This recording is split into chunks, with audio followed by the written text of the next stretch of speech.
That's why Jesus wants us to be tough and tender. Chauvinists are distortions. Cowards are distortions. I want you to think about Jesus here for a second. This is the guy we're supposed to be like.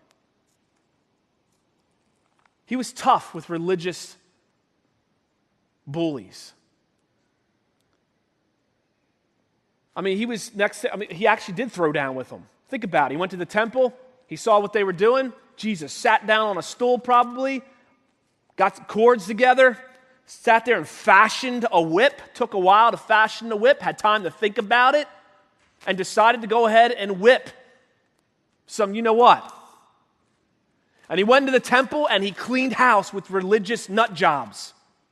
Jesus was tough with them. He was tough with the proud. He was tough with the bullies of society, and yet he was also tender. Think about the woman at the well. Think about the sinners that Jesus engaged.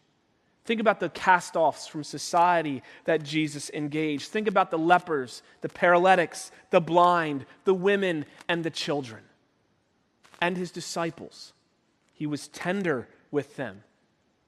He was also responsible. Jesus worked a job for 30 years as a carpenter before he went off and preached for the last 3 years of his life. For 30 years, he was swinging a hammer.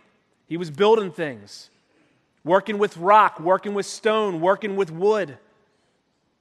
Jesus took responsibility for his family. That was the culture back then. As a single man, if you were single, you took responsibility for your family.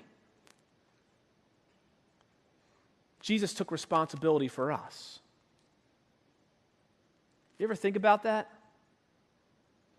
Jesus showed us, men, the ultimate example. That's why Paul compares marriage to the gospel of Jesus. That's why he says, men, I want you to love your wives the way Christ loved the church, because Jesus took responsibility for us, even when we didn't deserve it. There are times when your kids don't deserve the things that you give them and the things that you provide for them. There are times when we don't deserve, when your wife doesn't deserve your affection in that moment based on our culture and their expectations. But when we base our lives on what Jesus has done and that Jesus took responsibility for us, and we base our marriages and we live that way, being tough and tender the way Jesus did, understanding Jesus took our sin and he became our sin. He died for our sin to give us his righteousness on the cross.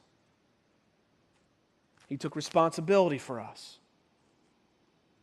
Likewise, men, brothers, you need to take responsibility for your wives and for your family.